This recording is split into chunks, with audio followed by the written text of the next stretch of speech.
Having lived through the tail end of the NES's heyday and the entirety of the 16-bit era, I can tell you firsthand that all anybody ever used to talk about is just how much cooler video games would be if they could only find a way to add one more measly dimension, and the developers at the time were certainly aware of this chatter as well.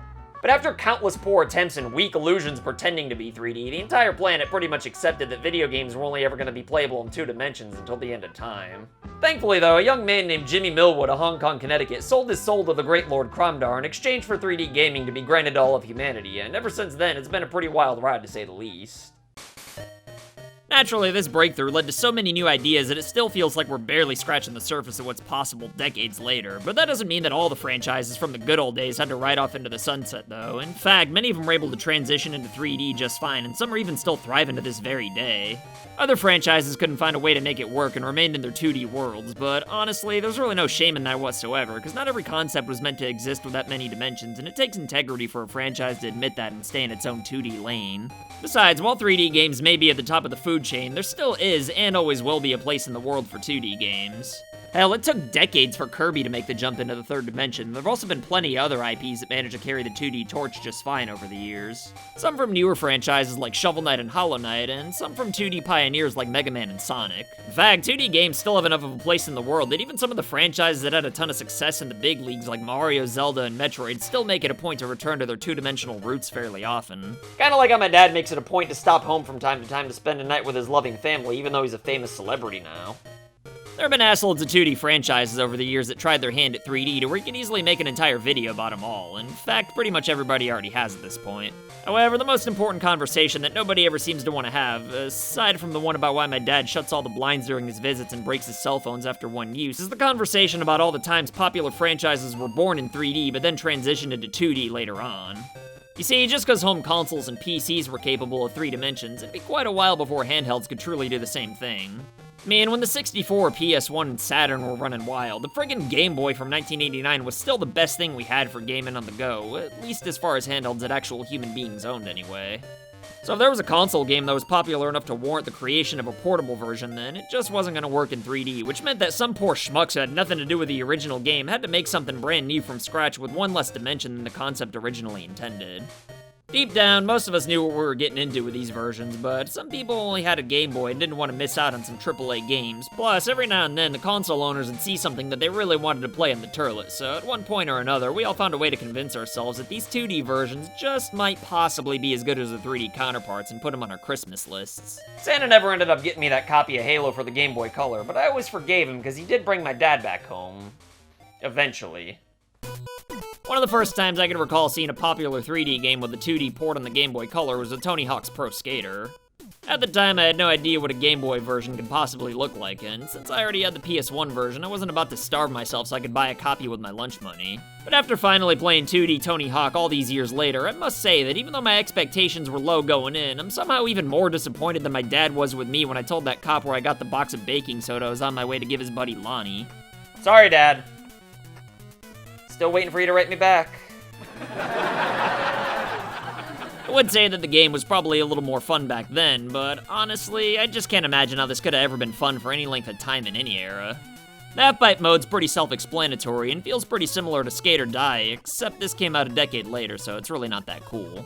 I suppose it's a pretty good idea when you're only working with 2 dimensions and a fraction of the powers of the home console version, but at the end of the day, it's only really acceptable at best, since you just kinda keep going back and forth button mashing on a console that only has 2 buttons that you can even mash. So yeah, not exactly what I'd call fun in the sun.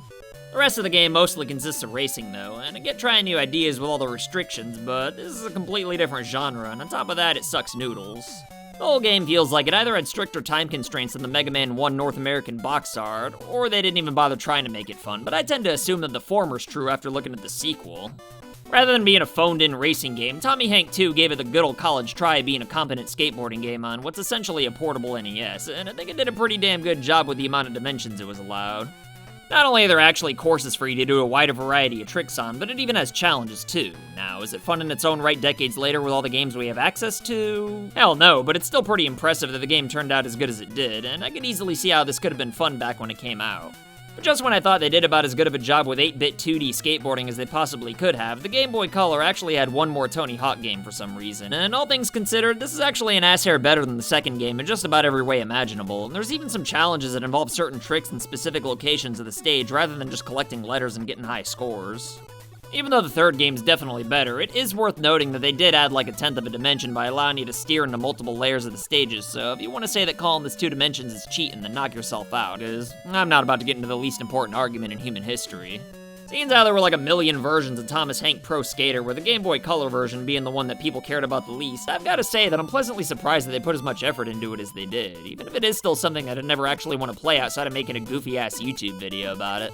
Speaking of extreme sports games, though, the Game Boy Color also had a 2D version of Razor Freestyle Scooter, but rather than copying Tony Hawk 2 that came out considerably earlier, they decided to go the racing game route with a paperboy twist thrown in for bad measure. At the risk of inciting a poop riot, though, I still think it's more fun and intuitive than Tony Hawk 1 and the Game Boy Color was. Moving on from the bad boy zone, though, Turok was another Game Boy game that I distinctly remember seeing in stores and thinking, man, what the hell? Nowadays I realize that you'd have to be a complete jabroni of a developer to not be able to find a way to make fighting dinosaurs decently fun at the very least, even if you only had one dimension to work with.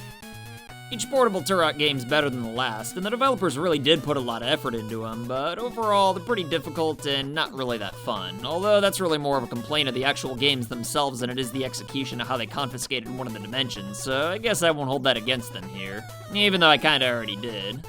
Unlike Turok, though, Tomb Raider overcomplicated things and tried to get way too cute for its own good. I'm not even talking about Laura's cans either.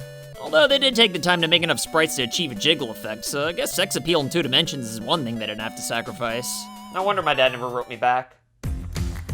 But look, I've got no problem with Tomb Raider going down the 2D platforming route, though. After all, there wasn't really much else they could have done. Like, if you're gonna make a 2D platformer, then I just don't understand why they felt the need to focus so heavily on puzzles. I know the 3D Tomb Raider games had a lot more puzzles and action at the time, but like, don't kid yourselves, this is the friggin' Game Boy, and Laura's an archaeologist with guns, so if you're gonna copy a 2D concept, then why not copy all the action platformers that people have always loved rather than something with an acquired taste like Oddworld? The controls are just friggin' awkward here, and I get that the original Tomb Raider games had weird controls too, so I guess they did nail it authenticity-wise, but 3D gaming was new at the time and had some kinks to iron out still, whereas 2D platformers were already mastered by this point, so there's really no excuse for the controls to suck here.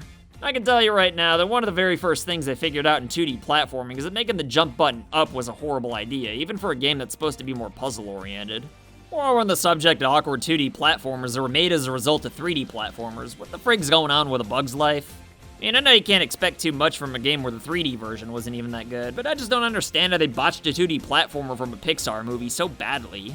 They did know better than to make up the jump button, but the jumps are still awkward as frig, and even walking feels slow and off-putting, and even when you run, you go way too fast and have no time to react to anything. Oh well, at least flick waves at the camera when you don't press anything, unlike that butthole Sonic who acts like he has something better to do. Oh wait, never mind, this bug's kind of a dick too. I have no idea how they messed this game up so bad though, like just rip a popular 2D platformer off, nobody's gonna care for a game like A Bug's Life on the Game Boy Color. Hell, my kids ripped Super Mario 3 off and that wasn't too bad of a game. Man, Krog didn't do too much of a better job at losing a dimension, but at least that game's somewhat of a competent 2D platformer.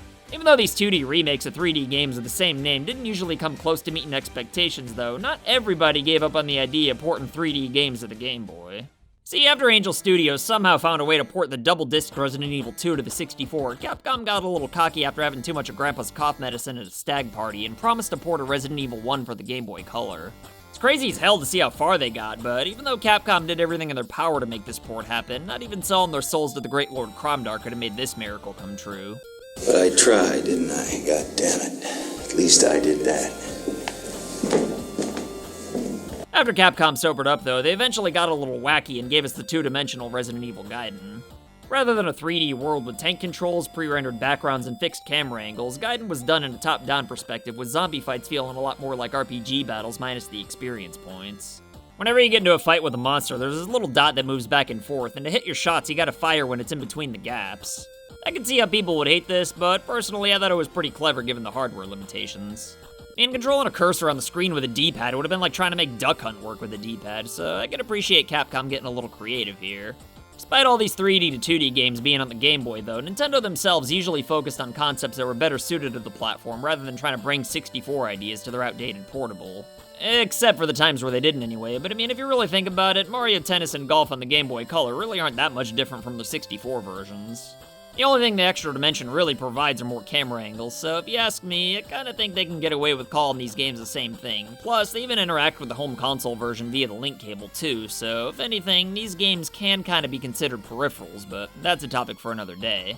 Once the Game Boy Advance came along, though, native 3D franchises didn't really try their hand at 2D nearly as often anymore, though, despite the fact that Nintendo went out of their way early on to say that the Game Boy Advance wasn't made for 3D gaming. Lord knows that didn't stop most developers from trying, although there were still a few who swallowed their pride and played it safe with 2D, but I guess it really depends on what you count as 3D, though. I mean, the Timmy Honk and even Razor Freestyle scooter games, for that matter, are technically 3D-ish, but I bet if you had a good enough lawyer, you can win a lawsuit saying they're 2.5D.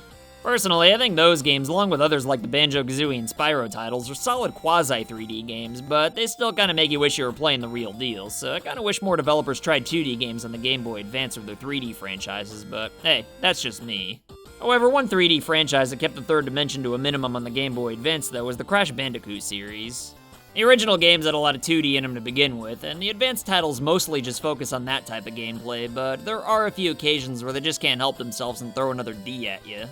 So rather than being mostly 3D games with a little bit of 2D, the Crash games on the Game Boy Advance are mostly 2D with a little bit of 3D, so it's really not a new or different thing, just a different balance of what already existed is all.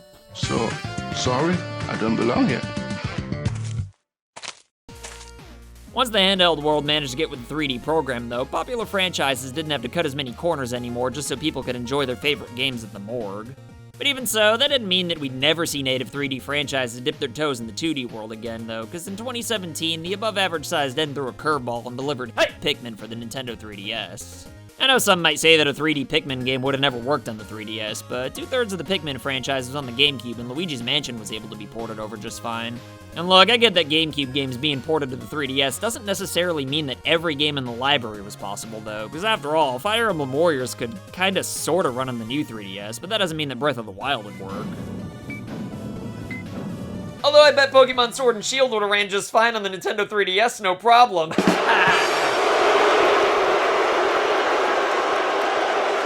I don't care, that was worth it.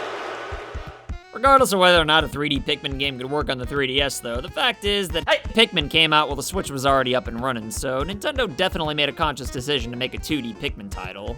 Besides, given the heavy reliance on touch controls and the lack of a Pikmin 4, I think it's safe to say that this game was solely made because somebody at Nintendo wanted to do it, rather than out of some sort of desperation to get a Pikmin game on the 3DS. If anything, Pikmin felt like it was made on a dare more than anything else, and while it is the worst game in the entire franchise, I still think it's pretty damn good. Instead of exploring big 3D worlds with multiple objectives, you simply move to the right and use your Pikmin to solve puzzles to reach the end of the stages.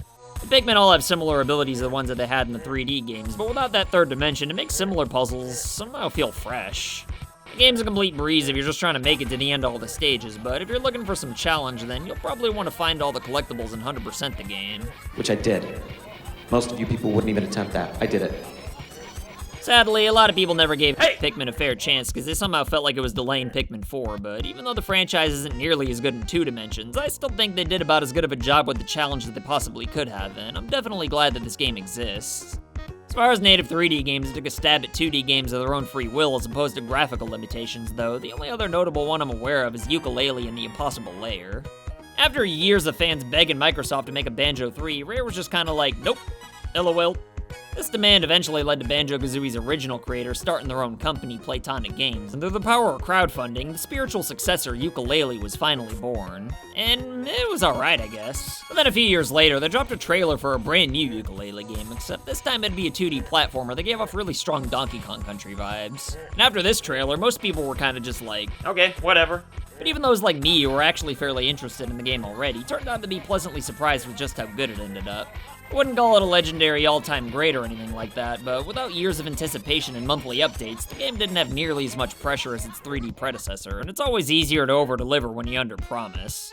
Much like Breath of the Wild, you have access to the final level from the very beginning of the game, and it can technically be beaten at any point, but without gaining more health from completing the other stages, it's damn near impossible, hence the title. I know there's also been tons of fan-made D-makes over the years, and don't get me wrong, a lot of those are really cool, and it's pretty damn impressive what fans can make for free out of boredom in their spare time and all that. But I don't know, I just think it's fascinating when the actual IP owners decide to take a risk and yank a dimension away from a franchise that's already been established in 3D while still expecting it to be profitable. Wow, gee, I wonder who that could be. Come in! Hello, Cameron. It is me, Dad. Wow, you have gotten so tall. I'm fresh out of prison and I came here to tell you that I love you and that I'm here to stay once and for all. Really? Wow! That's so amazing! This is my favorite video ever! Now burn, boy. Later.